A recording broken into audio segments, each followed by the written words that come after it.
Hello, welcome back to our anime. During the Star Tower arc, Long builds one of the most terrifying forces in the universe, while he's still just a world master. 13 immortal level soul slaves that become his personal guard team and tactical strike force. Remember, this is based on the novel, so some details might differ from the Donghua version. If you're new here, hit that subscribe button. Alright, let's dive into everything you need to know about these 13 immortal soul slaves, and see why they matter so much. Let's start with the context that makes this so ridiculous. Luo Feng is a world master when he enslaves these 13 immortals. That's like being a high school student commanding a team of Navy SEALs.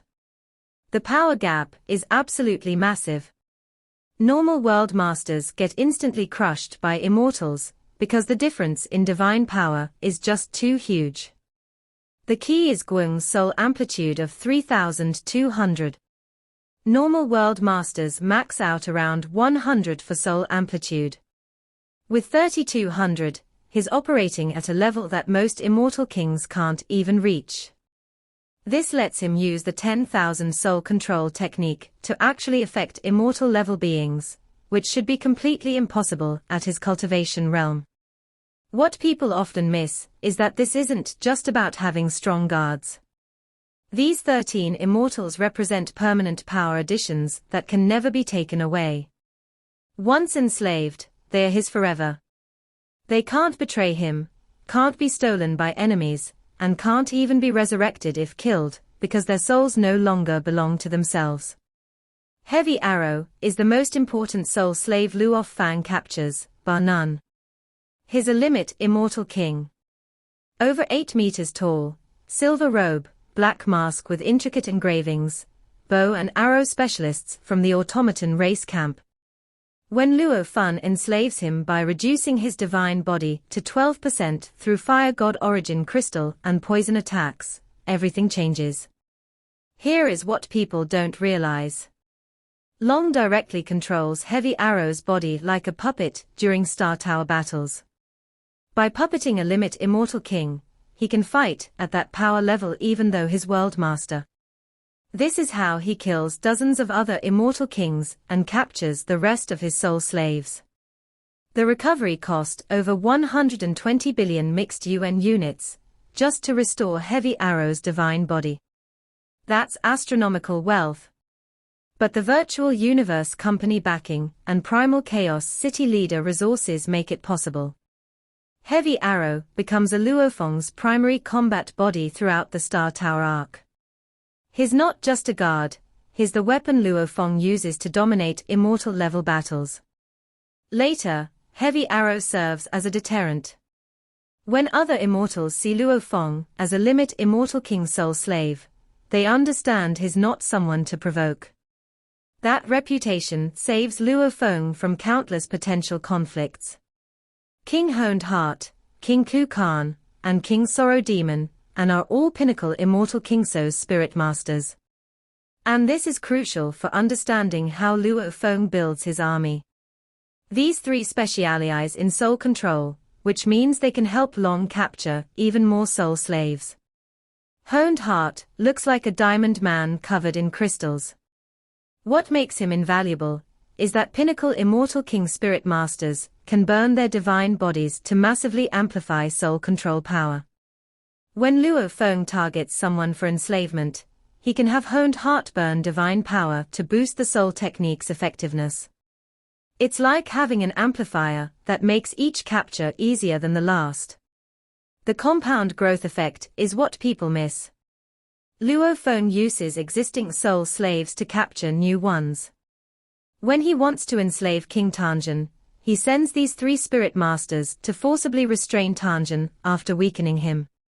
3 pinnacle immortal king spirit masters working together can overwhelm another immortal king long enough for Long to land the enslavement technique. Ken appears black-robed and stone-like, while Sorrow Demon specializes in soul attacks. Together, they form the core team that enables exponential growth in Luo Feng's soul slave collection. Each new spirit slave makes the next enslavement operation smoother. Tanjin tried to betray Luo Feng at Star Tower using an elaborate trap with Kaimong Wang, but ends up enslaved instead.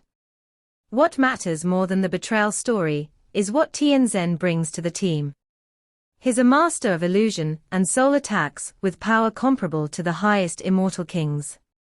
Having an illusion specialist as a soul slave means Luo Feng gains capabilities he doesn't naturally possess.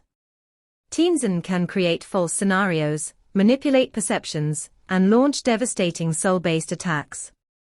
This diversifies Luo Feng's tactical options beyond just raw power. The irony that Tanjin used deception to try killing Luo Feng, then became his eternal slave, is important for understanding soul slavery's permanence. There's no undo button. Tanjin will view Luo Feng as the greatest master forever, and use all his illusionist abilities in Luo Feng's service.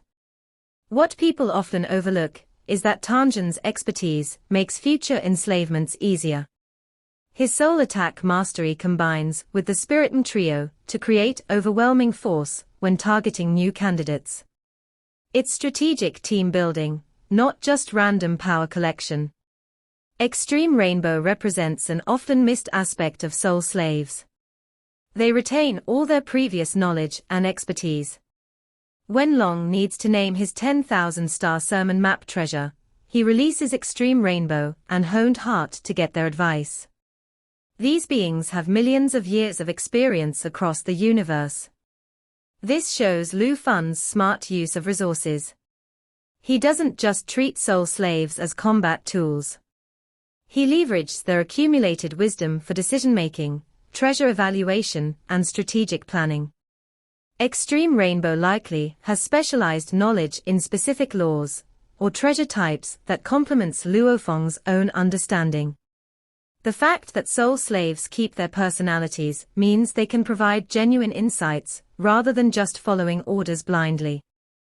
They want to help their master succeed, so they offer their best advice. It's like having a council of ancient experts who are absolutely loyal and can't betray you. The remaining soul slaves, King Zhenjiang, King Metal Flag, King Jihong, King Mountain Howl, and King Fu, complete Luo Feng's 13 Immortal Guard team. Each brings specialized abilities that create a versatile tactical force. What people miss about having exactly 13 immortal soul slaves is the deployment flexibility. Luo Feng can station some at his mansion on Bohinia Island for protection. Remember, Honed Heart warns other heirs not to steal Long's treasures after Venerable Mud Swallowing's assassination attempt. Others form strike teams for specific missions. Some provide specialized support like law comprehension expertise or treasure identification. The total investment to maintain 13 immortals is astronomical. If Heavy Arrow alone cost 120 billion mixed UN units to recover, maintaining the full team requires resources that only someone backed by a virtual universe company could afford. But the return on investment is enormous. Long essentially has universe venerable equivalent total combat power while still at World Master realm. Here's the brilliant straight strategy people often don't fully appreciate. Luo Feng uses soul slaves to capture more soul slaves. And there's a critical tactical reason why. If Luo Feng attacks immortal targets directly, they immediately recognize the soul control threat and can auto-destroy themselves to avoid enslavement. Self-destruction is a last resort defense when facing soul techniques. But when Luo Feng sends his existing soul slaves to attack, those enemies think they're just fighting other immortals in normal Star Tower competition. They battle normally, get weakened through extended combat, and burn through their divine bodies without triggering auto-destruction instinct. By the time they're exhausted and can't resist soul techniques anymore, they also lack the strength to self-destruct. Only then does Luo Feng appear to perform the enslavement. Heavy Arrow provides combat power to wear them down. The Spirit Master trio amplifies soul control during final enslavement. Tanjin's illusions keep targets confused about what's happening. Each new soul slave makes the next capture easier. Each new soul slave makes the next capture easier. It's exponential growth rather than linear. This is why Luo Feng can enslave so many powerful immortals in a relatively short time during Star Tower. He's not working alone. He's coordinating an entire team of immortal-level specialists. The Spirit Masters burning divine bodies to amplify soul techniques is key. This dramatically increases success rates when targeting strong opponents. Without this amplification, many enslavements would be impossible because the target's soul defenses would be too strong. This is crucial and often overlooked. Enslaved cultivators cannot be resurrected even by universe masters. When you kill a normal immortal, powerful beings can use time and space reversal to bring them back. But soul slaves, their souls no longer belong to themselves. If someone tries resurrecting a killed soul slave, they'd only create a dead, unusable body. This makes soul slavery the ultimate method for permanently removing enemy geniuses from the battlefield. It's why hostile factions fear it so much. You're not just defeating opponents, you're permanently converting them into your own forces. For Luo Feng, this means his 13 immortal soul slaves represent permanent power additions that enemy factions can't reclaim. Even if some die in battle, they are gone from the enemy's roster forever. It shifts the strategic balance permanently in his favor. People often wonder how long affords maintaining 13 immortal soul slaves. The answer is his connection to Virtual Universe Company, and being the disciple of Primal Chaos City Leader. These give him access to wealth that normal cultivators never see. Recovering Heavy Arrow alone cost over 120 billion mixed UN units. Equipping all 13 slaves with proper treasures, armor, and weapons requires additional massive investments. The Demon Sound Fire God Bell. He gives Heavy Arrow for instance as high equipment that amplifies combat effectiveness. But the return on investment justifies everything. Having 13 immortals at his command while still World Master lets Luo Feng compete with Universe Venerables in total combat power. That's worth any resource cost, because it accelerates his rise astronomically. What many don't realize is these 13 immortals continue serving Luo Feng long after Star Tower. They become his core guard team, protect his family on Earth, handle sensitive missions he can't personally attend to, and provide tactical flexibility that single cultivators lack. When Long eventually breaks through to Immortal himself, he already has 13 Immortal King-level subordinates. That head start is enormous. Most newly ascended Immortals have no such support structure. His foundation for building influence and power is already set. The soul slaves also serve as deterrents. When other powers see Luo Feng commands 13 Immortals, including multiple Limit and Pinnacle Immortal Kings, they think twice before provoking him. That reputation saves countless potential conflicts. So that's everything you need to know about Luo Feng's 13 immortal soul slaves from the Star Tower arc. From Heavy Arrow as the foundation enabling everything to the Spirit Trio creating compound growth to the permanent strategic advantage of having 13 immortal level subordinates, while still World Master. This soul slave army completely transforms Luo Feng's position in the universe. Which aspect did you find most interesting?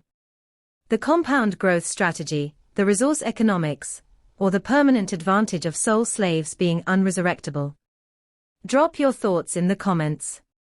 If this breakdown helped you understand why these 13 soul slaves are so crucial to Luo Feng's rise. This video will end here.